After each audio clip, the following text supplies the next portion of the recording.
Gators Breakdown, because there's never a dull moment in Gator Nation.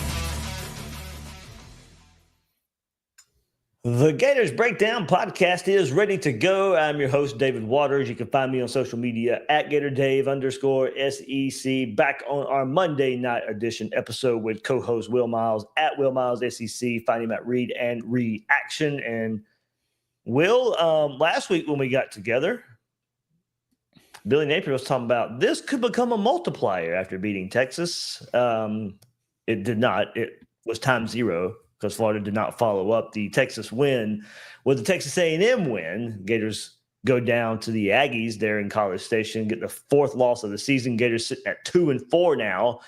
And all kinds of questions ramped up even more about Billy Napier, of course, and his job security at Florida. Still the head coach for now after this loss. Mississippi State coming up this weekend, bye week, all that stuff. So we'll get into it right here. Napier asked about it a little bit in that Monday press conference, so we'll get into that. He kind of just addresses the job pressure and questions about does he meet with Scott Stricklin and on the heels of James Franklin getting fired at Penn State, kind of the nature of the business right now with head coaches and firing. So lots to get into. We'll go back and take a look at that ugly game that was Saturday that opened up with some early fireworks, but not sustainable for the Gators, and the offense sputters once again. Yeah, I mean, it was the same old story, right? I mean, Florida came out, scripted plays, looked beautiful going down the field. Same thing they were able to do against Texas. The difference is that Florida's defense couldn't stop A&M, so it went back and forth. And, it was what? It was 14-14 at the end of the half in this one. And it was 10-0, or at the end of the first quarter in this one, it was 10-0 at the end of the first quarter in the Texas game. Kind of dictated to Texas what they needed to do on offense. And because Marcel Reed came out and lit Florida's defense up like a Christmas tree, Florida wasn't able to dictate to Texas how they wanted to do it. And look, I mean, Florida didn't score in the fourth quarter against Texas. I think we sort of looked at that as a conservative strategy used by Billy Napier. It was something where I was like, they held on for dear life, even though they dominated. This one, they didn't dominate. And so not scoring in the fourth quarter meant that, Florida was just sort of languishing there as we sat there and just, you get down by a touchdown in the Billy Napier era and the game's pretty much over has been the way things have gone. And that's what happened in this one. And look, I mean, A&M's a better team, right? I don't think there's any doubt that A&M's a better team. The question then is, why is A&M a better team? And that's when you start getting into the nuance. And obviously, you've got this one titled Billy Napier on borrowed time. So, that's where the questions come in, because obviously there are other coaches out there who have not been given the same amount of rope that Billy Napier has been given. And I think certainly Florida fans are at the end of that rope. And it's hopefully just a question of when, not if, at this point, really, for Gator fans. I mean, look, that's what the fan base is, and look, you and I, Will, we love talking the game itself, the games that happen, the games that are actually played more so than coach this, coach that and stuff. And look, we've dabbled in it. You can't ignore it. But look, I mean, after a fourth loss of the season, sitting at 2-4, I mean, look, the writing was on the wall probably before this, but even more so now. And we'll get into it, of course, with the questions that he was asked today, and we'll play off of those a bit. But sitting at 2-4, there's no goal to play for right now. If you had the championship goal in mind, you might have been lucky to reach a playoff at 9-3 if you would have ran out. Certainly not doing it at 8-4 if anybody was hanging on to that dream inside the administration building, but that's not going to happen now. So yeah, it's borrowed time. I don't think look, even he's not winning out the rest of the way. So that's why it's borrowed time. This is just not going to happen. So we'll get into it. We'll get into the timeline, a little bit of when a move can be made there from Billy Napier. Won't get I see the question about other coaches and stuff. We'll get into that when the firing actually happens. I know there's other podcasts and other sites out there doing lists and all that stuff, and more power to them. There'll be plenty of time for us to do that, especially if Billy Napier's firing the next week or so. Florida's not hiring a coach in the next week or so after the firing, so we got plenty of time to get into all the lists. But I mean, I enjoy it. Well, the other thing is the list. The list is the same, no matter what. Like James Franklin gets let go by Penn State. And the lists that I saw from everybody about who Penn State was going to hire were like the exact same ones. And I'm sitting there going, this is some serious groupthink here, because we know half of these bums are all going to get fired 3 years from now anyway, when they jump ship and move someplace else. So I got some outside the box choices when this comes, Dave. We'll have some fun talking about it. But like you said, as of right now, we'll play it as it lies and talk about what's actually going on as opposed to what might go on in the future. Yeah, and well, the might we'll talk about is the timeline here for Billy Napier, but the talk about the coaches and stuff. We'll get into it. Believe me, we will. And look, if you're on the Gators Breakdown Plus Discord, I'll dabble in it there. I won't go deep conversation in it there. Like I said, there'll be plenty of time. It'll just be put on repeat. But look, it kind of already is. But we know the situation. We'll get into it. It might make me lose numbers. It might get bored or whatever. But that's just that's how it will be done right here on Gators Breakdown. So everybody hit that like button if you're watching this live. If you're catching the replay, subscribe right here. You might think you're subscribed, but make sure you are. If there's any question out there, hit that subscribe button on YouTube or your podcast platform. You'll get those new episodes of Gators Breakdown alerts right there, or if you're in the podcast platform, it'll just be waiting on you when you're working out, on the drive, whatever. Listen to Gators Breakdown. Best way to do it. Get subscribed on YouTube or your favorite podcast platform. So, all right, let's get to it, Will. Yes, we will hear from Billy Napier. But more in the vein of, the questions are starting to be asked in some form, some way of, hey, have you met with Athletic Director Scott Stricklin? What are those meetings like? And the, of course, as I mentioned, the day after James Franklin gets fired at Penn State, just 10 months after reaching the college football playoff and all the high expectations of that team in the offseason, they make a big move after Penn State loses 3 straight games. And then, of course, the conversation has been circling around Billy Napier for quite some time. So, of course, there's going to be a lot of relation into the biggest coaching firing in quite some time, and then what Florida's going through with Billy Napier. So let's hear from the head man himself on those aspects. What kind of conversations, if any, have you had with Scott just about how this season has gone and where things stand with your program? Yeah, we meet every week. We have a chance to catch up about what's going on, and I think that he's a great teammate, and we know it's not good enough. No one loves to lose, and I think we're identifying areas we can improve and things we need to do better. It's much like any production business. There's things you got to do better to get a better result. So nothing more than that. We all know what the job is. We got to wake up every day and go do your job. So that's the way I view it. Big picture, looking around the country, coaches are getting fired left and right.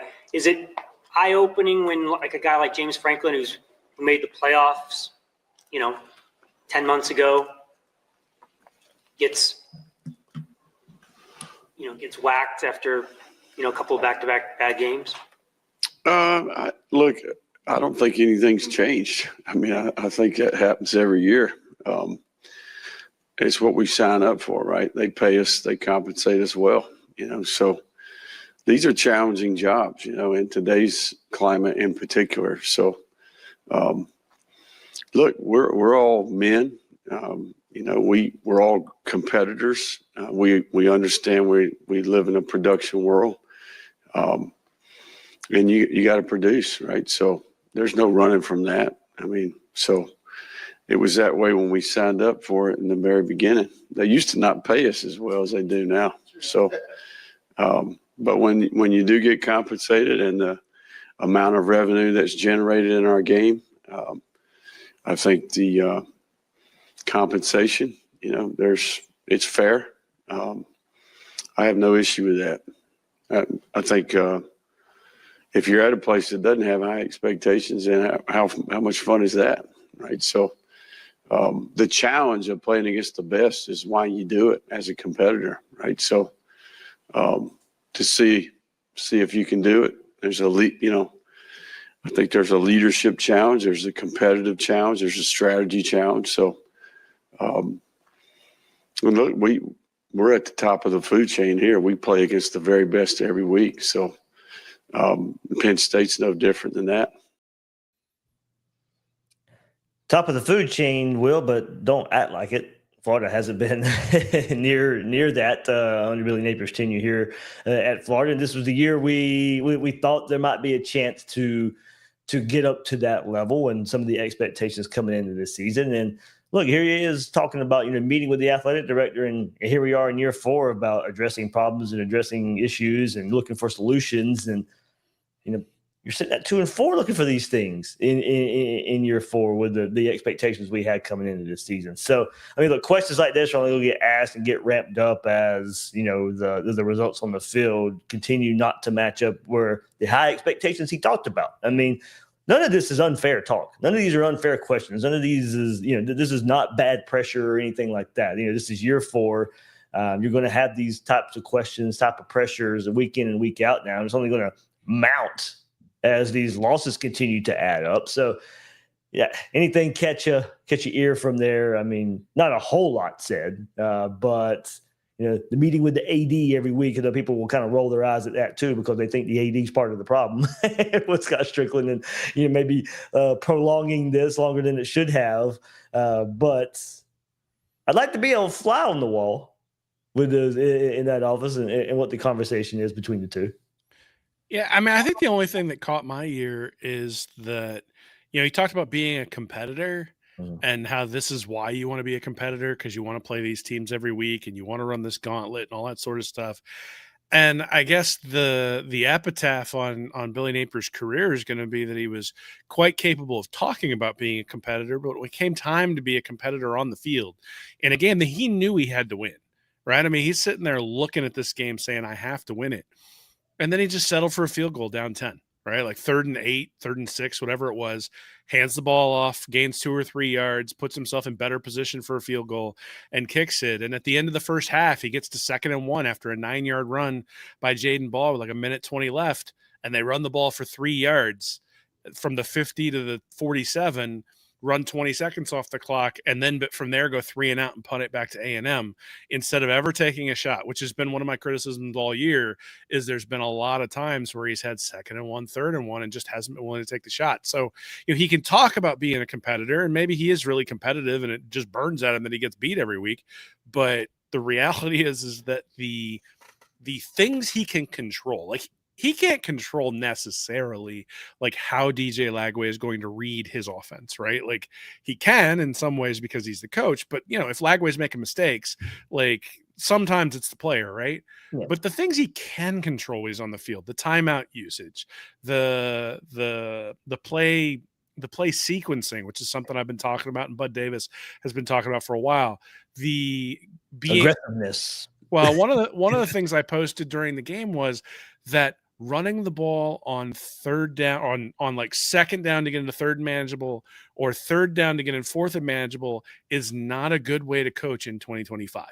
That you might have done that crap back in 2005 and you would have been able to get away with it because everybody was doing it, right? But now you got 3rd and 6. You got 2 shots to get the 6 yards. Success rate on 3rd and 6 says you need to gain all 6 yards, right? It's not considered a successful play unless you gain all 6 yards. And Billy Napier comes out there and runs for 3 yards and then sits there 4th and 3, and his offense just isn't good enough to convert on those sorts of things. Or he gets stuffed on 3rd and 6, and now he's sitting there on 4th and 7 and can't convert that either. But it's just there's a complete lack of aggressiveness, and really I would say lack of competitiveness when it comes to the play calling, the play sequencing, and that all sort of goes back to what we've been saying for years now, which is that if you're going to be the offensive coordinator, it takes away from your ability to manage the game. And the game management side has been a real struggle throughout his tenure.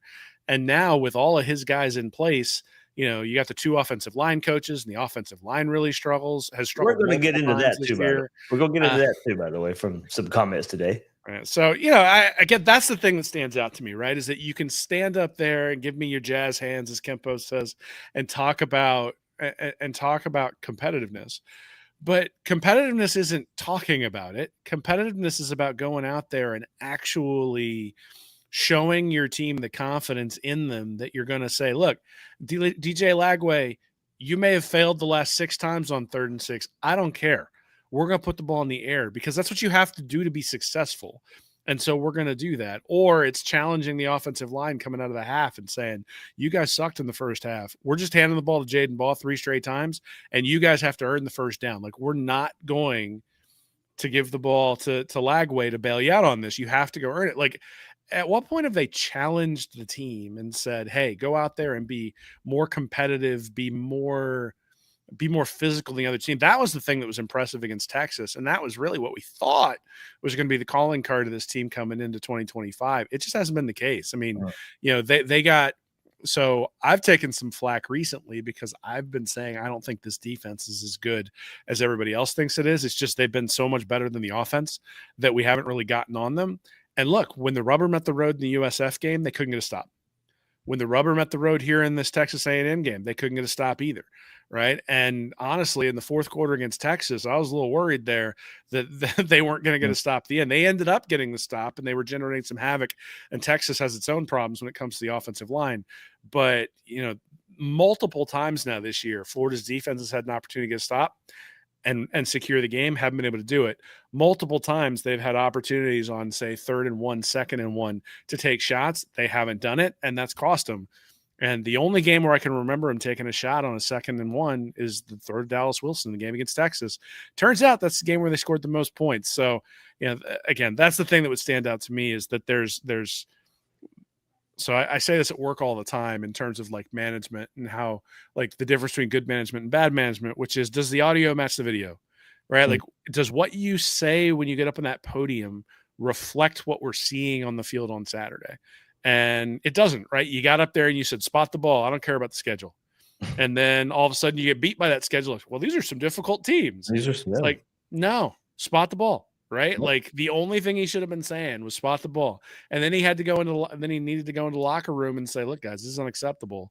Like, the schedule isn't getting any easier. We need to do ones-on-ones like week 2, not during the bye week. And, if you're in a boot, tough. Then the guy who can do the ones-on-ones is going to be in there. And Napier seems like a really nice guy, but sometimes nice guys don't get the most out of you. There's a reason why people showed that clip of Urban Meyer in Swamp King saying that he treated his shit like shit and his stars like stars, right? Like, the reason that resonates is because when you're in an ultra, ultra, ultra competitive business, like, there is something to, you need to be fearful that guy behind you is going to take the job. And that is competitiveness, right? Like, you are competitive from the standpoint of you don't want to lose your job, and you better be ultra competitive because you will if you're not. And Florida just doesn't have Florida has not had the ability to be has not shown the competitiveness that Billy Napier says. And so to me, the audio just doesn't match the video. Senator Thrax 5618 right there in the comment section goes, am I the only one who sees 2 different teams, one at home, one away? If they play away like they did at home, our record would be much different. Well, I mean, that's part of the problem. we chronicled that last week, the road issues. And hey, look, you got at least 5 road games a year. I mean, if you want to be a championship team, you have to win on the road. And we talked about that preseason. And Billy Napier was going to have to do something that he had never done since he's been head coach at Florida, and that's beat good teams on the road. Let's not gloss over the fact that Florida lost to USF at home this year as well. So they're not very consistent at home either. You got that last year with the blowout losses to Miami and Texas A&M at home, only to later in the year get wins over LSU and Ole Miss. So, at times you see, to your point, in a way, you get the same away team almost every time. And then at home, it's you might get the away team and you might get the home team. Florida's best performances are at home for sure, no doubt about it. But that's part of the problem. I mean, if you can't get the best out of your team home or in away, and look, Billy Napier tried to hit home that point today about, hey, look, we're playing ranked teams on the road. Kind of go back to your point, Will. We'll let this talk preseason. It was spot the ball. We're embracing the schedule. Now we play ranked teams on the road. Of course it's going to be difficult. It's difficult when teams come to the Swamp. Well, it wasn't difficult last year when Miami and Texas A&M come and beat your brains in, or USF earlier this year. So, sorry, if you want to be a big boy in college football, you got to win games on the road. I mean, here's the reality: if you start out every year 1-4 or 0-5 because you play 5 games on the road, you're kind of screwed. Like you're just not ever going to get to where you want to get to, right? And look, I mean, 2 years ago we had the opener at Miami. That was a debacle. 3 seasons ago we had the opener at Utah. That was a debacle. And it's like, if the team isn't prepared when you go on the road, what are you changing? Like, what are you adjusting? What are you like? How are you making sure that they're competitive when they come out? How are you making sure your quarterback can be protected when you don't have the advantage of the snap count that you get when you're at home, right? Like, when you think about it, like, I know there's been a lot of stuff going around about Barber and his PFF rating and stuff like that. And then in the Miami game, they had a couple of guys who had 0.0 pass blocking ratings on the offensive line as well. But part of that is that the defensive players get much better jumps when they're at home because you got to go silent, right? And when you go silent, when the crowd is loud, they all of a sudden get a head start. And can you take advantage of that? In Florida, when's the last time Florida got an offsides? Like when they tried to hard count, when they didn't go on the first clap, like when they didn't run out of the pistol, like they do a lot of different things that are extraordinarily predictable. That first clap being with 5 seconds left on a play clock, by the way, too. Well, that you kind of well, again, this is what we talked about for years now, and really have been talking about all year, is that there is extraordinarily limited margin for error, right? That when the defense knows what you're going to do, when you have tendencies, when you're running into the boundary all the time instead of the field side, when, there was actually a beautiful play call on the opening drive where they had I think it was Dallas Baker. They had him, Dallas Wilson. Or Trey Wilson, where they had him fake blocking and then he leaked out and it was just an RPO. And it was like, oh, like that's new. I haven't seen that. Like, or at least I haven't seen that in a while. And I'm like, that's really interesting that they did something new. And then, the other thing is that they had a left tackle who could not block the defensive end. And the opening play of the game was Hayden Hansen stayed in to block. And then he sort of spun out and was just wide open underneath because no one stayed with him. And they never tried that on the other side with the defensive end who was like completely whipping Austin Barber over on that side. So, there's a lot you can criticize about Billy Napier. The guy knows more about football than I will ever know, I'm sure. But I am quite capable of watching a poor product and seeing that it's a poor product. Yeah. And Florida has a poor product. And it's, I mean, it's not like they have these offensive explosions at home. Like 29 points against Texas is, that's good, I suppose. But 16 against USF, 10 against LSU, 7 against Miami, 17 against A&M. Like they are not an offensive juggernaut, whether they're at home or away. So we can talk about the problems on the road, but the reality is that if I were to look at the schedule overall, it's not like they were really dominant against Long Island either, right? They won 55-0, but that's because Long Island was terrible. Like they never threw the ball, right? It was 3rd and 12 and they'd be running an option play or something. And, so that was just an unfair fight. So I look at it and I go, what game this year, like out of the 6, like 5 of the 6, Florida has been underwhelming. Yeah. And really 5.5 of the 6, they've been underwhelming because they were pretty underwhelming in the second half against Texas. And they just sort of held on for dear life to win that one.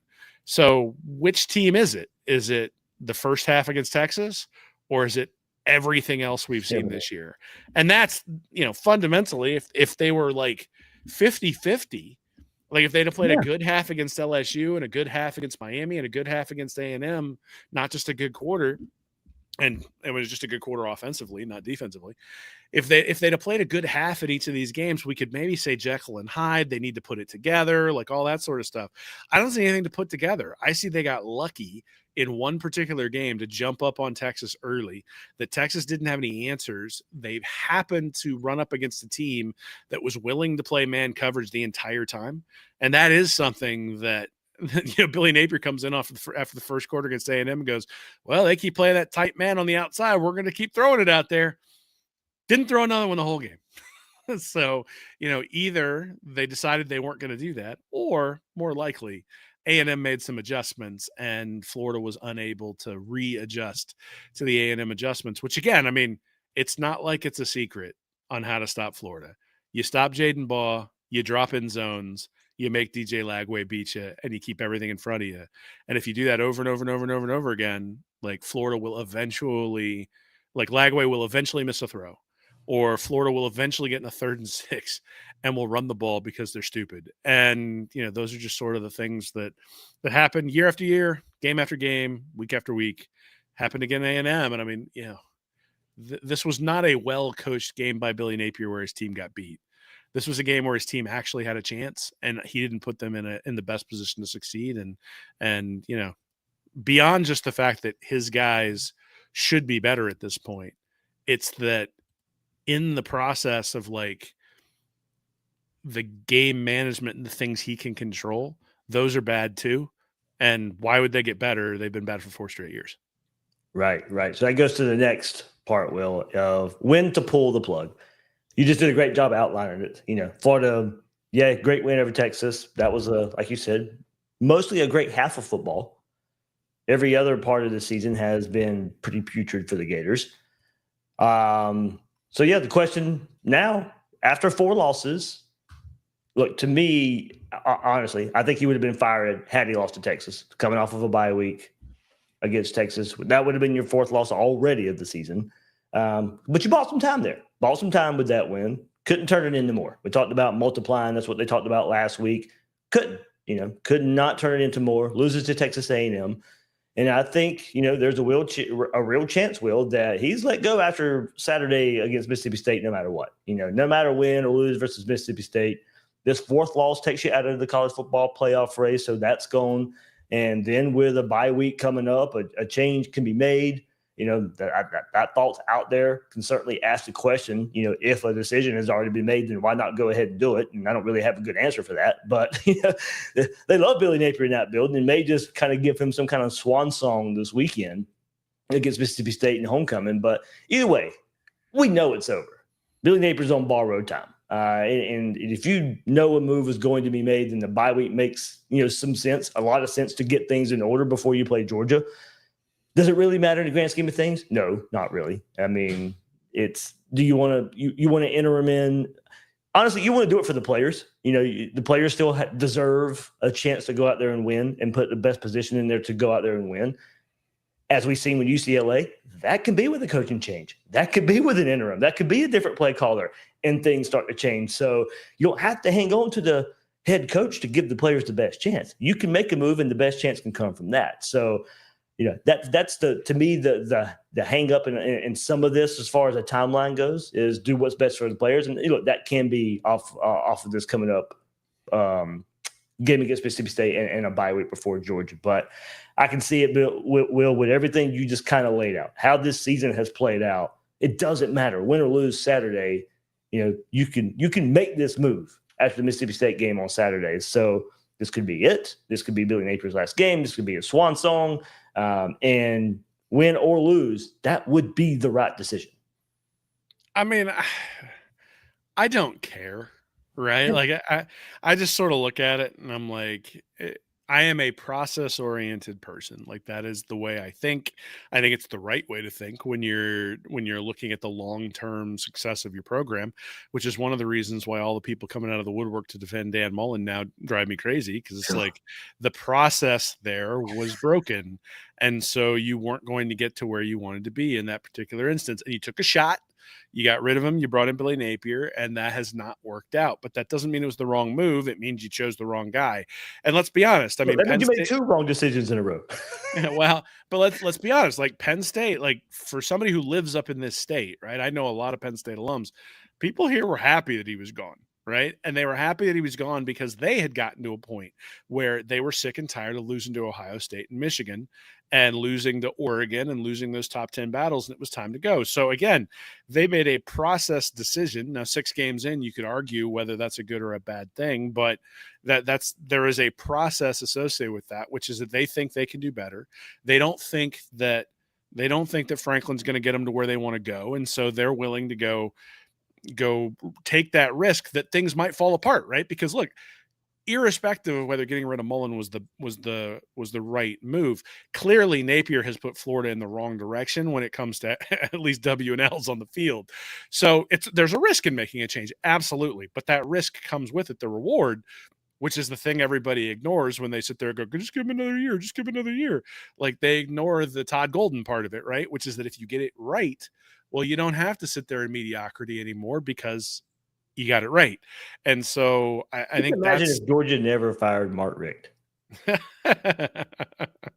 I mean, it would have been nice for Florida, that's for sure, to have Kirby like up at like, Michigan State or something. That'd be great. But look, so there's risk associated with it, right? So again, I go back to, I don't care so long as you have a good process and a good plan for picking the next guy. Right. And whether Billy Napier is living on borrowed time or whether Billy Napier has already packed up his house does not impact Florida's ability to have the back channel conversations that you have when it comes to this. Right. Like, good point. The timing on the firing really does not matter as long as the process behind the scenes is going swimmingly. So the only place that it matters, and this is a place where it's kind of important, is that the toxicity around Napier being here is so significant that it can impact the player experience.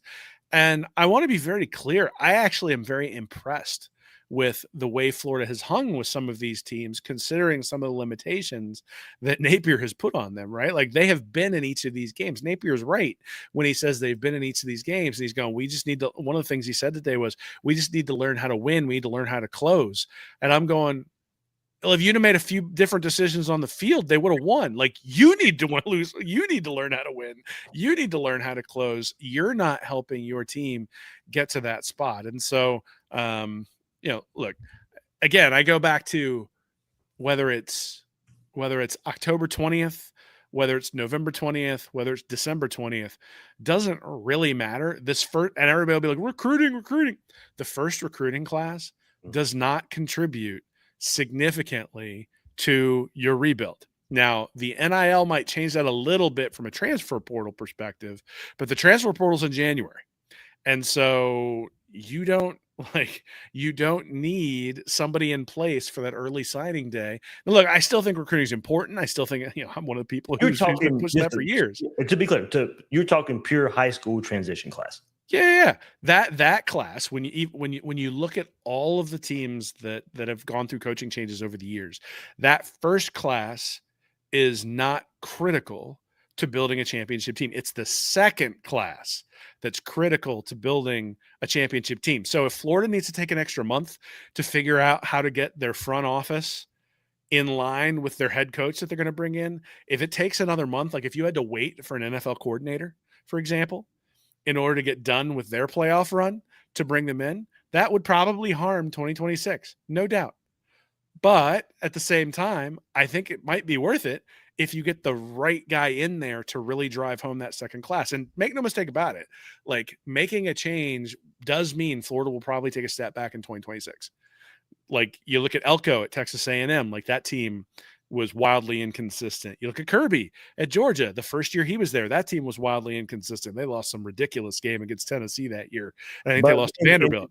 In today's world, though, Will, people are going to point to Indiana with the transfer portal and SIG and what Washington did. Sure. So again, I think Indiana's a little bit unique because Mark Cuban went there. So they do have some interesting funding mechanisms when it comes to players. I think Indiana is in a very unique situation in that there were a lot of really good players at James Madison that Cignetti had that he brought with him. And I think Cignetti's a really good coach, right? And so he's won everywhere he's gone. And I think, when you look at his history, and let's be honest, we're looking at some guys' histories along the way. He bet on himself. He was on Saban's staff and he decided to go, I think it was like D3. Yeah. He decided to go back and coach. And he was like, I need to be a head coach. I'm going to go learn how to be a head coach in a place where I might never get back, right? So somebody who's willing to have those kind of stones and go do that, have that level of confidence, is somebody who probably can come in and turn these things around quickly. And yes, there's going to be criticism to do that. And I think, you do need like the Billy Napier needs time to build the program was true until his bump recruiting class, at which point you could look at it and say, all right, it's Lagway or bust, right? Like after that second recruiting class, you could go, it's Lagway or bust. Like DJ is going to have to carry the team. And honestly, if DJ Lagway was a Heisman Trophy contender right now, Florida's probably 6-0. Right? If Lagway's putting up 350 yards a game, he's throwing 3 touchdowns, and he's chucking the ball all over the field, and he's fixed the stuff that we identified last year, or honestly, even if he was playing as well as he did last year, like Florida's probably 5-1, 6-0. And so, I think in many ways, that's sort of you think about Cignetti, Kiffin, those guys of the offensive side of the ball. That's one thing you do buy early on in the tenure is you probably get more points out of it than you would have normally. And obviously if you can squeeze an extra touchdown out every week, then you squeeze out a couple extra wins. But again, I mean, if Florida had to go 8-5 next year to go 11-1 the year after, it's a good sacrifice to make. Right. And honestly, we'd kind of kill for 8-5 right now anyway. Yeah, the new transfer portal thing I'd like to have somebody in place by sometime in December. I mean, don't get me wrong. I'm not saying like actively don't try to have roles filled, right? Yeah. But what I'm saying is that I'd rather have the right guy that you want than rush it and end up with a situation that's not ideal. And so, look, I don't know that like anybody you're going to want to get from the NFL ain't gonna be done till February. Yeah. But is that the right move for your program? Like, it's a hell of a lot better John Gruden. Right? So you got to make some decisions at some point along the way. I just wonder what it does to your current roster. Like, so the move away from Napier, I think, needs to be made in a timely manner so the players know, what the future is, and they have a decision to make coming up. But then the decision, the next person, it's very important for keeping any current players. Because, say to your point, if it is an NFL guy, boy, oh boy, I think your current roster just gets 8. I mean, are you even going to have enough numbers to have a team next year? That's where I would see it playing. And if you do go NFL route with it all. I mean, I guess. I mean, it's not like I think about like Lane Kiffin when he was named head coach of Florida A&M. Or Florida Atlantic while he was on Saban's roster. And Saban obviously didn't like that he was sort of splitting time between the two, but that's not a foreign concept, right? That someone will be named the head coach while still having another job and have to figure out how to fill out their staff and figure out the recruiting and all that sort of stuff. You would have to have an announcement, I think, if you did it like that. Yeah, I think so. But one of the things that I've been thinking about a lot recently is that if you think about Florida specifically, like, and really, I think most teams that turn into dynasties. So, like, I would say Nick Saban was probably the first guy to really, like, just lay into recruiting like nobody's business. And certainly he also innovated on defense, right? He brought in a defense and built a defense that was specifically designed to stop some of the spread stuff that Urban Meyer had brought into the SEC. And did that by bringing in athletic linebackers and had some very, very specific scheme innovations. I think Kirby Smart actually innovated on the recruiting side. And I think one of the reasons why Georgia struggled is they had Todd Monken as an offensive coordinator for a couple of years.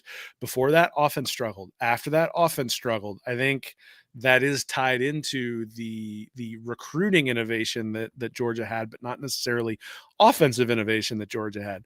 If you go look back at Florida, Steve Spurrier, clearly an offensive innovator when it came to bringing him into Gainesville, and it took the entire SEC 5, 6, 7 years to catch up, and Spurrier was winning SEC championships the entire time. Urban Meyer obviously flamed out a little bit quicker than Spurrier did, but spread offense, is it going to work in the SEC? I remember all those questions being asked at the time. Even after year one, they were still asked. Yeah, and I mean, but he was an innovator, right? Yep. And obviously there's a lot more to Meyer than just the spread offense. There's certainly the attitude and all the different stuff that we've gotten along the way and the ultra competitiveness, but there's an innovation piece. And so one of the things that I would be looking for if I were an athletic director or if I were a search committee is I would be looking for who is an innovator. So when you walk in, tell me how you're going to do something different than Georgia. Tell me how you're going to do something different than Alabama. Tell me how you're going to do something different than Auburn, different than Billy Napier. Like, what are you going to do that's different than everyone else who's out there, so that we have an advantage when it comes out, when it comes around to this sort of stuff? And if all you do is say we're gonna bring in more money so that we can get the best players, if you have a plan to have differentiated fundraising, hey, have at it, because if you have the best players, you're going to win a lot of the time, right? But otherwise, like, how are you going to get differentiation on your offensive scheme? How are you going to get differentiation on your defensive scheme? How are you going to differentiate your front office, where maybe the recruiting gets turned over to a general manager / front office, and the coach is sort of part of the recruiting pitch, but isn't the main recruiting pitch, right? Like, I think there's a lot of different things you could think about doing in this new NIL era to innovate. And what I want an innovator. I want a guy who's going to come in and who's going to win us a couple of games by doing things differently than everybody else. Not somebody who's going to look at Georgia and go, oh, we should do that too. Not someone who's going to look at the way they did it when he was on Saban's staff and go, well, we're going to continue using that process. Because Nick Saban, for all of the process and all that sort of stuff, could not stand Lane Kiffin. But he brought him into Tuscaloosa because he recognized that Alabama needed to modernize, because he saw the modernization of offenses. He saw that he needed to innovate on the offensive side of the ball. And then he actually even changed his recruiting on the defensive side of the ball to bring in more athletic guys to be able to compete with the changes that were going on the offensive side of the ball. So Saban did it at quarterback too. Yeah. So Saban's process literally was, I'm a competitive SOB. And what do I need to do in order to stay one step ahead of the competition? And so I don't care if that's an NFL coordinator. I don't care if that's an NFL or if that's a college assistant. I don't care if that's a college head coach. Like, you mentioned Cignetti. I think one of the things he's done that's been differentiated is he has unapologetically used the portal to make sure that Indiana was solid to start with, in many ways because Indiana needed the credibility of winning right away. Right? Like, there is no history of football success in Indiana. My dad went to Indiana. My sister went to Indiana. You could give the football tickets away back when I lived in that state.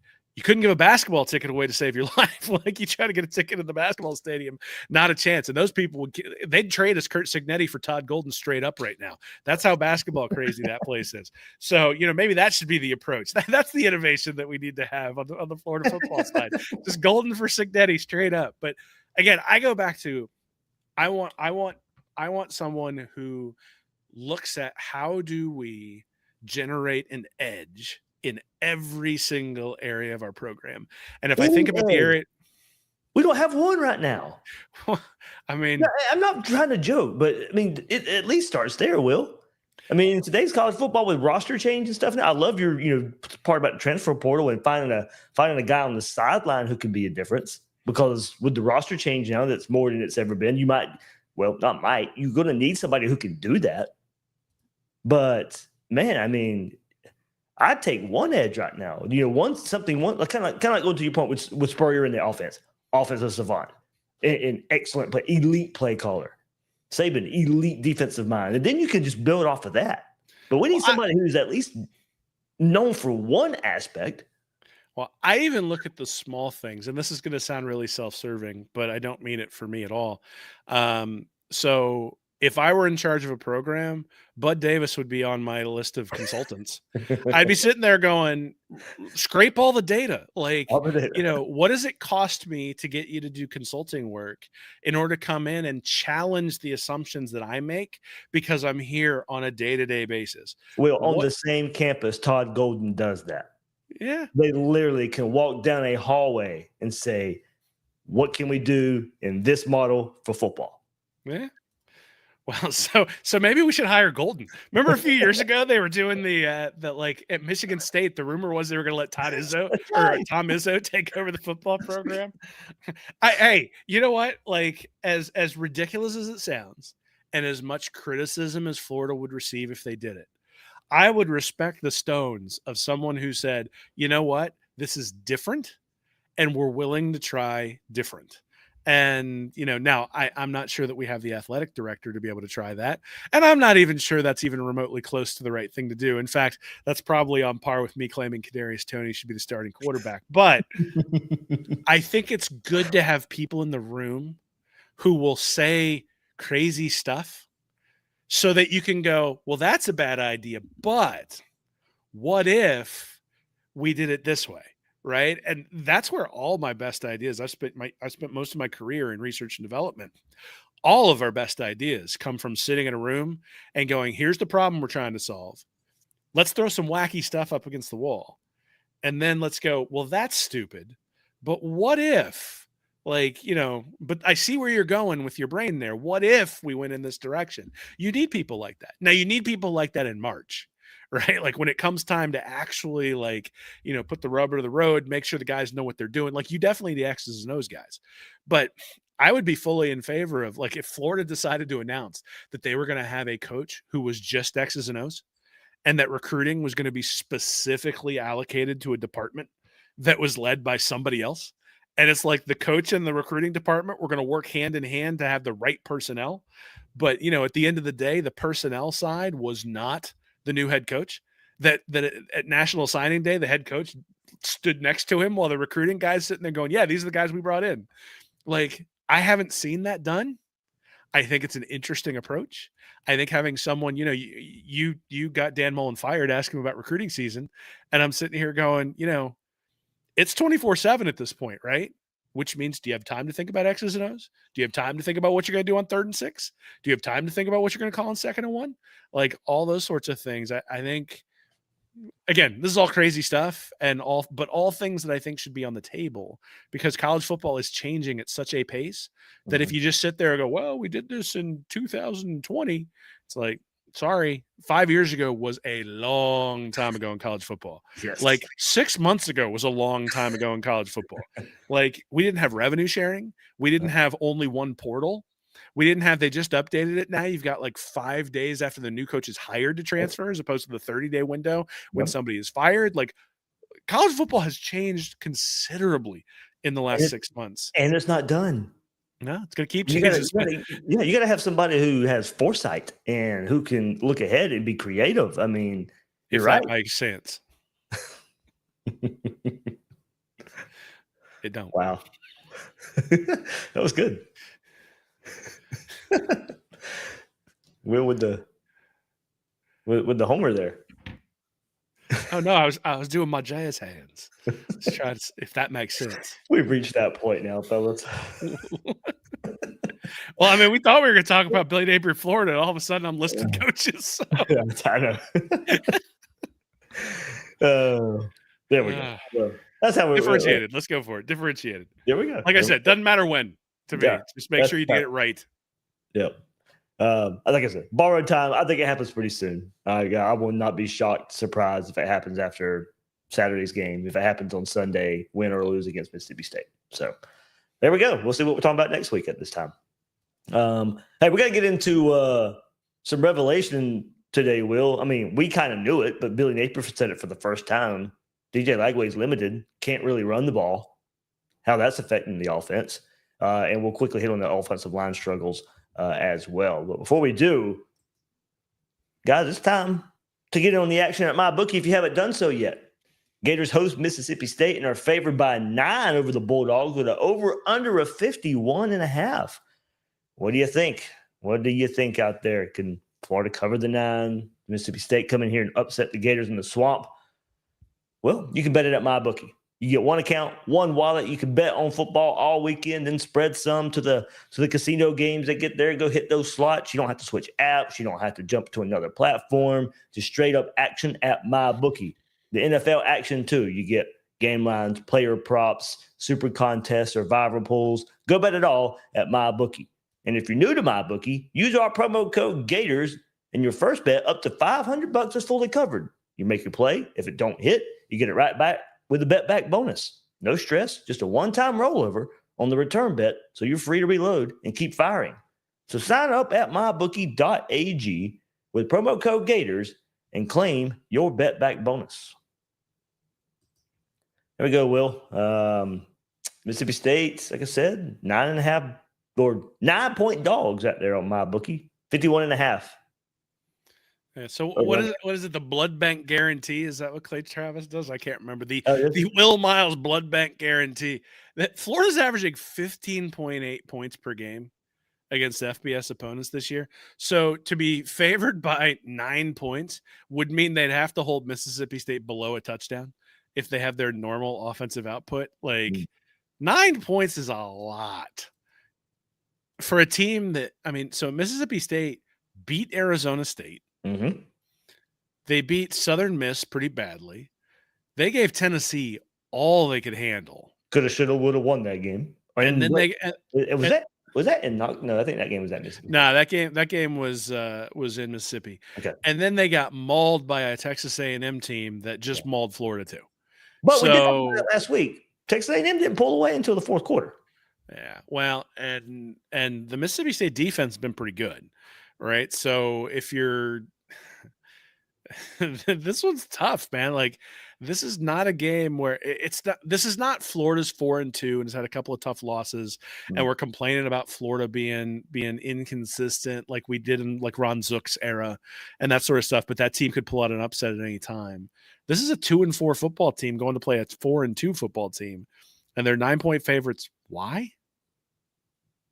Like, because they got better quarterback play? No, Lagway's been worse. Because they got better skill players? They haven't really gotten them to him that much. They got a better offensive line? No, maybe not. Better defense? I bet you if you look at yards per play, Mississippi State's defense is better. So really, you're basically saying that Florida's offensive struggles have been because of who they're playing, not that they're having them. And I am not sure that I buy that argument. So there we go. Yeah. Will's analysis there, guys. Take it to my bookie. See what you think. Say what you think. Gators favored by 9. So we'll see. All right, well, let's get into, like I said, the revelation of the limitation of one quarterback, DJ Lagway. So this came from a question, Will, of why Florida doesn't run more 4 true wide receiver sets and, not using a tight end as a 4th receiver. Here's what Napier had to say about that. And wasn't even really asked about, Lagway's role in this, but offers it anyway. And here's what he had to say. Variables that you can create in the run game. And look, I think that when DJ is his inability to run the ball, the more spread out you are, the more you have to live in the RPO game, right? So you're creating gaps, but then there's no quarterback run element, right? So everything is run or vertical RPO or perimeter tags, right? So when he can run, then you're opening up another scenario where you can create +1 plays, right? So him being limited in that capacity causes you to have to live in that world. So if you get 4 open sets and they play 6-man box, you got issues. So your quarterback has to be able to run the ball. So it's a numbers game, right? And, we know it. But those are the things that you deal with week to week based off of how healthy you are and who's available. Well, going back to one of the sayings we like to put on here, being dictated and not dictating, kind of would, where this is at. Sure, should DJ Lagway be, or could he be more lethal as a true dual threat quarterback? For sure. But, come on. We know this offense likes to live in this. We need to be able to run the ball mentality. We're going to have a tight end out there so we can try to run the ball. It puts us in a more advantageous situation if we decide to run the ball. That's why there's, tight end in a 4 receiver set, more so than 4 true wide receivers. So look, what he says does absolutely make some sense, but at the same time, I think we just live too much in that world. But for this offense, that's just what he wants to do. He's shown to us over and over again it's not going to open up in some of the ways that we want. And 4 receivers, 5 receivers, and we put it out there. There's been a lot made of this style of offense. And look, you recruited a quarterback like this, you recruited receivers like this, but still living in that world of smash mouth football in a lot of ways. and just not working out. Just not working out for this Gator offense. And yeah, even more limited in some ways when your quarterback is limited and can't run the ball. Well, I mean, so Peyton Manning couldn't defeat defenses that presented opportunities for him to run. I mean, that like there is a phrase that's used. It's called a pocket passer. Like those guys exist, right? And offenses with those guys, like Tom Brady, not exactly the most fleet of foot person I've ever seen in my life. Certainly football in general has moved more towards the Jaden Daniels of the world. I think there's something to be said for having that threat. I agree. Like one of the reasons that Dan Mullen's offenses always tend to overproduce what you would think is that they do have that element of the running quarterback. That's a big part of it. That certainly does put the defense at a disadvantage. But if I look at like Tennessee's offense like that, people call it a gimmick, but that succeeds whether you got Mullen's best offense didn't have a running quarterback. Well, that is true. So I don't know, man. It sounds like a lot of excuses to me is what it sounds like. Well, now, an example of not adjusting, not adapting. Yeah, well, and look, I do agree with them from the standpoint of like I've gotten into this behind the scenes with our buddy Bud that I've mentioned a few times, because I do think that there is an avenue. So the air raid as it currently exists is not really run in college football anymore. And the reason is the defenses became adept at covering it. And so you couldn't run that offense in the same way and protect your quarterback. So those principles are true. But the principles of the air raid were essentially that you run to open space, that there were option routes and it was 4 verticals until they took something away from you. And then you broke off into open space and the quarterback knew you were going to break off because you were all reading the same thing. That was sort of the principle of the air raid. What Billy Napier's offense is it's really sort of, it's getting, again, 3, you think about like the play action fake to the floods, like those are getting 3 guys on one side of the field where the defenders have to make a choice because you've overloaded one side of the field. And so there's always open space. That's what football is, right? Football is figuring out how to open up the space to your advantage. And so if you can run the ball, then the safeties come up. That creates space, right? Like you think about like the old Mike Shanahan offenses in Denver, like, Terrell Davis ripping through and then Elway hitting over the top behind it. Even if you think about like the Steve Spurrier offenses, those were extremely run heavy when it came to what they were doing, because what they would then do is run Mills right behind it. And all of a sudden you'd have big time deep shots everywhere. Urban Meyer's offense was, we're going to put the defensive end in conflict. But one of the things that's going to do is that's going to open up a bunch of other stuff, and if you take away some of it, well, then you're going to miss Aaron Hernandez coming up the middle for that little shovel pass, or we're going to get a guy to the outside that you just haven't been able to match his speed going to the outside. So everybody has like every offense has a way to generate space in some capacity. And I think if you were going to criticize Billy Napier's offense in any capacity, it's that if it has to have a running quarterback in order to create that sort of space, then why did he bring in Graham Mertz? Why did he bring in Harrison Bailey? Why did he bring in Clay Millen? Like, why did he bring in Tramel Jones, who's not necessarily a dual threat quarterback either, right? Like this idea that this guy who's got a cannon of an arm sitting back there is helpless without being able to move around, I think is unfair. I think it does take away some of the things that you might want to do. Like when you're getting a lot of pressure, being able to move the pocket would be nice. But that's also part of the reality is that DJ Lagway hasn't been healthy his entire Florida career. Yeah. And at some point, availability is a skill. And he's out there and he's gotten it out. And I'm appreciative that he's gotten it out. And, last year especially, it was like, man, that kid is tough fighting through the hamstring injury and all those sorts of things. But we've now got 2 soft tissue injuries that have happened. And honestly, if I was Lagway, like with what I've seen in the NBA with guys who have calf strains and then what's happened to them when they've been out on the field, like if I was his camp, I'd be really careful about this because, an Achilles injury is like life-changing.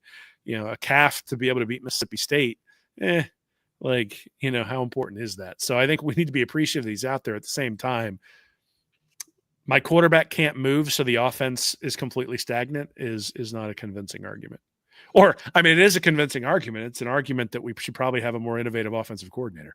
Yeah, there you go. I mean, and coming out and admitting it, I mean, that was kind of surprising. I mean, it's not as you can't really tell. I mean, as we've seen it, even when Lagway has tried to run even before whatever this latest, setback was, in Miami, and he was in a boot after that, and we saw him come up limping last week early versus Texas. Lagway has not looked the same when trying to take off and run or anything. So, look, we know there's some limitation there, but, he's kind of been in previous press conferences, oh, no, he's 100%. No, there's nothing wrong with him. And then, oh, here we go. Now it's, he's limited. We can't do the things we want to do in the run game. So spot the ball, Dave. Spot the ball. The transfer portal exists. You had the ability to go out and get a backup quarterback who would actually compete to be a backup quarterback instead of having a true freshman. And so now you don't get to sit there and say, well, my true freshman beat out all the guys I brought in through the transfer portal, and I don't want to play my true freshman, right? Like, that's essentially where he's at. And we talked about this all offseason, which was even if Lagway was awesome, there was a possibility he might miss a game or two. And if he did miss a game or two, who did you have behind him? Now, it turns out that Lagway hasn't been very good. And so, that's probably impacted the conversation in some respects, but I still think that fundamentally it's funny that that conversation, I think, was like kind of Napier's way of like going, yeah, I can talk ball. Like, I know this stuff. And I'm sitting there going, you might be right in terms of what you're saying from a scheme perspective. Yeah. But the fact that I can immediately point to like 7 different examples of people who have non-mobile quarterbacks who have offenses way better than yours suggests that, you may know what you're talking about, but it doesn't equate to points on the field. And honestly, like 2025, if it was nothing else, it was about Billy Napier taking, or at least hoping that Billy Napier was going to take all the different bits and pieces over the first 3 years that had sort of been, sputtering engines and fits and starts, and putting it all together. And, whether it was a 22-20 win or whether it was a, 48-3 win, didn't really matter. It needed to be a W. And they only got 2 of those in 6 games this year, and that ain't good enough. So, nope. Another reason for the big struggles this season, they had their best game last week versus Texas, did not show up whatsoever at College Station. That's the offensive line. So I've used all the sound bites I can use. The 3 minutes Florida limits me to. So I will read the quote from Billy Napier, and then we will end the episode here. We saw it with our own eyes, so we know it. But 1-for-1s, our issue was we struggled to run it even when we were in advantage plays where we've got a hat for a hat. Good front. In general, we need to be a little more precise at running back. And then there's individual matchups. We play from behind the sticks. We're throwing runs up in there into light boxes. They're doubling receivers.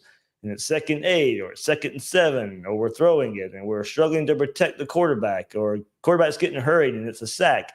I do think inefficiency on 1st and 2nd down led to play in 3rd and long. And those are tough days at the office. A&M had 11 third downs that were 5 or less. They were 9 for 11. They had 6 that were 6+, and they were 0 for 6. The numbers are always against you once you get 6, 7+, much less 12. We had a handful of penalties, and then too many negative plays, too many inefficient runs against light boxes.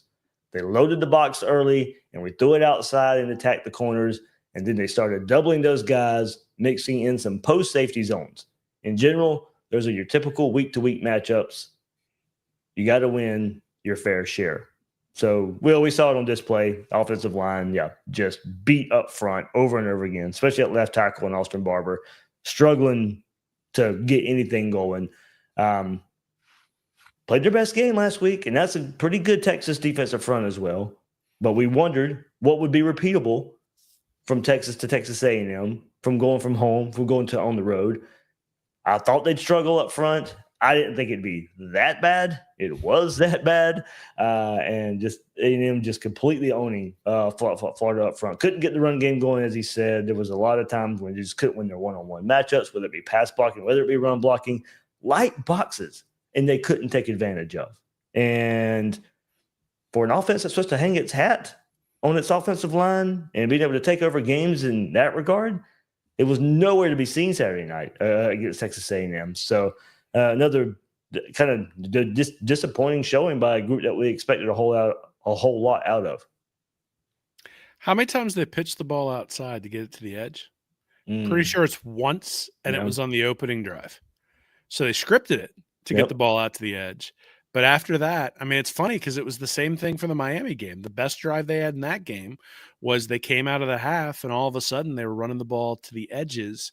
And that's a place where Florida's had success all year, running the ball out to the edges. And, like, it shouldn't take – like, if you know you're getting beat up front, but you know you have to take some pressure off your quarterback, then get the ball to the edges and see what you can do. And they weren't willing to do that, right? And you think about, like, the defensive ends are pinning their ears back and coming after Lagway around the edge. How do you slow that guy down? Like, you know, screen passes, getting the ball to the outside, run right at him, like all those sorts of things, right? And, you know, I get it. We're not like football savants. We're not experts. I'm sure that there are reasons why they didn't do those things, but like, you are supposed to be the cream of the crop in the SEC. You have 4 returning starters on the offensive line. You have 9 guys that you were talking about all during camp that you were comfortable with on that offensive line.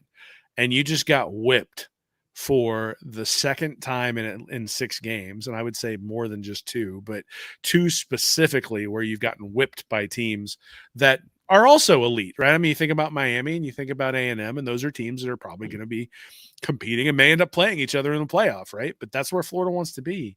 And if you're just getting destroyed and blown up front and you don't have any sort of counter, well, okay. Like, these were these were the 2 most experienced offensive lines in the SEC, I believe.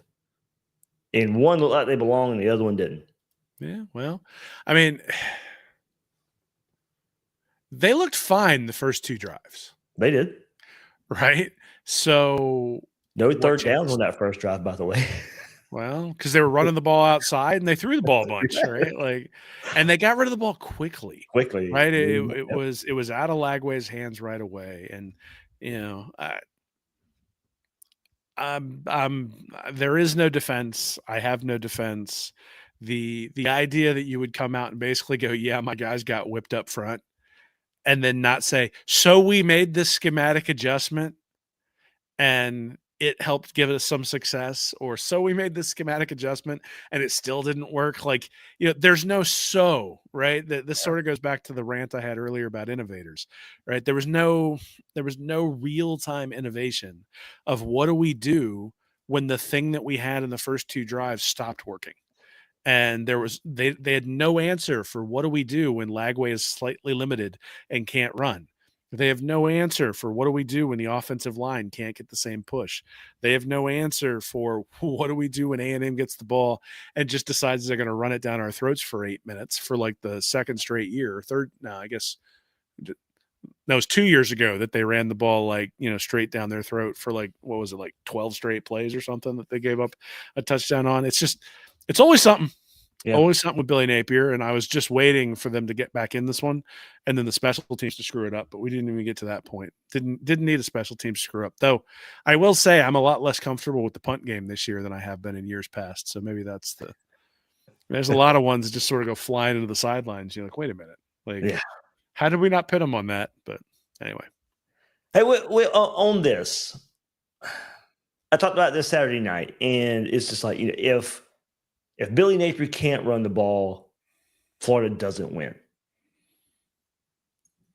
So what do you make of that stat that I've kept up with? I gave my thoughts on it the other night, but Florida is a combined 3-13 when the quarterback attempts at least 30 passes under Billy Napier. Now, there's some scenarios there. You know, you're either playing from behind, and that's an issue in and of itself. You've put yourself in that spot where your quarterback's got to throw that many times. Or if you're trying to rely on it, you still can't get the job done because it's not really, you know, kind of, to me, built into your offense. There's not many times, you know, that's 16 games right there. But 3-13 when the quarterback passes at least 30 times. How many of those 3 are last year with Lagway? Any of them? So it was Mertz and Lagway for 32 against Tennessee. Okay. And then the only time Lagway did by himself was against Tulane in the bowl game. All right. And that wasn't his best performance in the world, but Right. didn't matter because the quarterback on the other side was significantly more limited. So what do I make of it? What I make of it is that teams have to respect your ability to run the ball, especially if you have limited quarterback play. And whether Florida's had Anthony Richardson or Graham Mertz or now DJ Lagway, Florida's had limitations at the quarterback position. I think if Kyle Trask was the quarterback and was playing as well as he did in 2020, I think you can get away with throwing the ball that much, right? But you need an elite signal caller to be able to do that. And fundamentally, this season, if DJ Lagway had been Kyle Trask 2020, like if he'd been a replicate of that, we're having a whole different conversation right now. And Florida can beat anybody on the field at any time, right? They might have dropped one or two. Yeah. They might have, even if he was playing that great.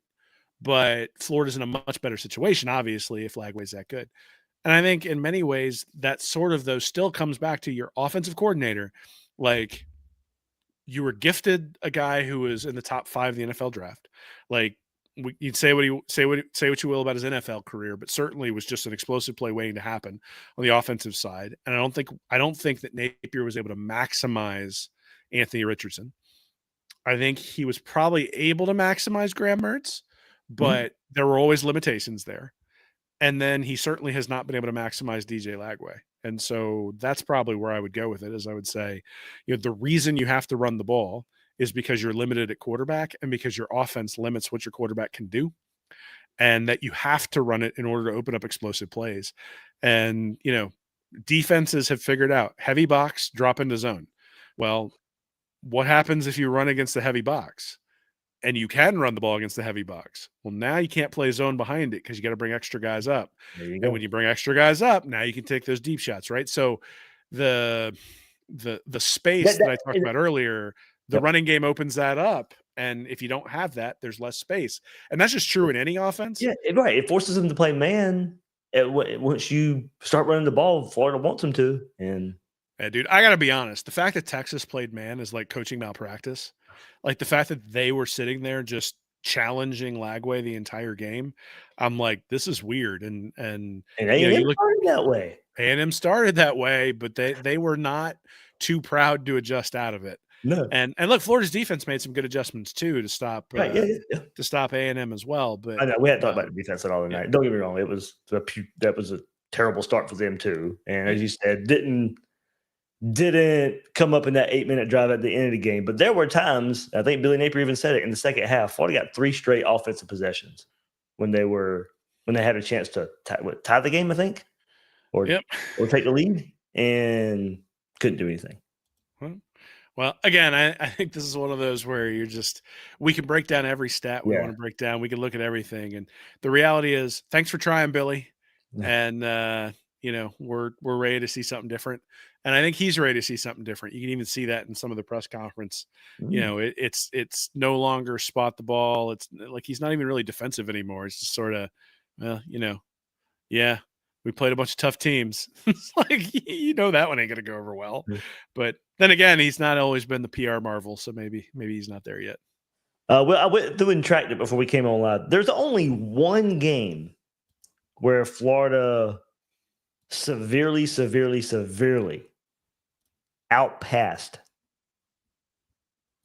than ran the ball. Like South Carolina against Rattler? South Carolina, 423 yards passing, 71 yards rushing. Yeah. That's his lowest output. That's his lowest output in a rushing performance that ended up in a win. 71 yards versus South Carolina. The next one last year versus LSU, 113 rushing yards, did have 226 passing. So somewhat balanced. Your overall numbers aren't great there, but somewhat balanced. But that South Carolina game was the only one that it's not balanced, where it just heavy pass outweighs the rush. Yeah, man, I'm kicking myself for thinking this team had a shot. Like, this seems so obvious now, 6 games in, where you're just like, of course, the trend that we saw for 3 straight years would carry its way through. And I go through a comment old Bass put in here. You're going to kick out of this, Will. Does this qualify reading reaction magazines as fiction? I mean, hey, if you guys want to buy it as a fictional account of what might have happened this year, I'm happy to take your money. That's for sure. But in an alternate reality, oh my god, in a galaxy far, far away, Florida is a good team in 2025. I don't copyright that Star Wars, by the way. Sorry. I got nothing. That's an awesome joke, and yes, it's fiction. And I blame Billy Napier. This was a fictional podcast all summer as well. Does that mean I need to give Billy Napier royalties? Is that what you're telling me? I think he's got enough. Last year only ran for 130 versus UCF, 229 passing. You should go to 2022. The wins there were all because of the run game. Mostly because of the quarterback run game. Yeah, that's right. You did have a quarterback run game that year. 283 versus Utah, 168 passing. 217 versus USF, 112 passing. 231 rushing versus Missouri, 66 passing. Texas A&M, 291 on the ground that year, 201 passing. South Carolina that year, 374 on the ground, 141 passing. Dude, you're gonna punish me at the end of the year, aren't you? You're gonna make me you're gonna splice bits of our over under podcast, and they'd be like, "Will, what do you have to say to Will?" I had people texting me saying that I'd gotten them as excited about the season as they'd ever been. I'm like, I should have known. I'm gonna get completely let down. So thanks, Billy. Yeah. Thanks. And that's one more. In that stretch last year, it was 226 passing versus LSU, 113 rushing.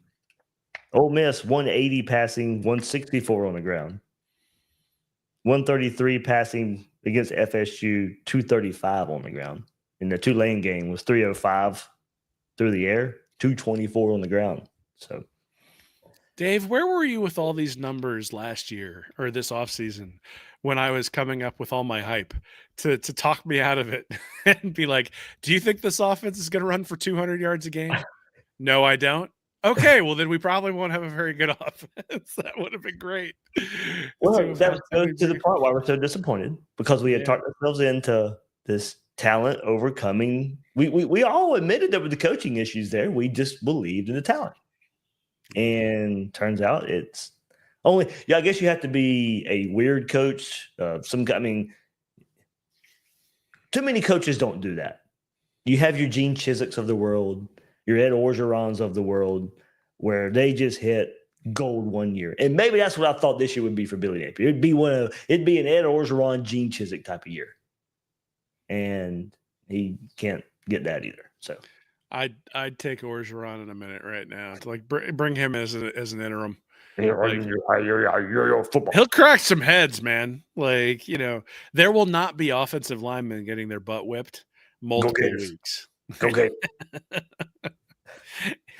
Unfortunately, we don't play LSU anymore because that'd be kind of fun. He'd have a vendetta against those guys. Well, we've seen the joke, and of course, I won't shy away from this. So if Lane Kiffin comes, Orgeron is defensive line coach. I mean, Orgeron is line coach. Orgeron is recruiting coordinator, man. That guy can spin a yarn and get people to come. You want to talk about innovators in the transfer portal, man. That team was loaded, right? It needed Brady calling the plays and needed a lot of stuff, but that team was loaded. And so, if we can look back at it, and the funny part is Dan Mullen didn't want Joe Burrow. Oh, Dave. You just you're hurting me here, Dave. In an alternate universe, didn't Jim McElwain have Jamar Chase committed at one time? Yeah, and Will Muschamp almost had Lamar Jackson. Yeah, the what ifs, the sliding doors of Florida football. Netflix and Marvel, they have that what if, and we should do our own Florida what ifs. What if Derrick Henry wasn't recruited as a linebacker? Yeah, that'd be good. What if Lamar Jackson didn't fear for Will Muschamp's career and probably his own offensive output by watching Kurt Roper.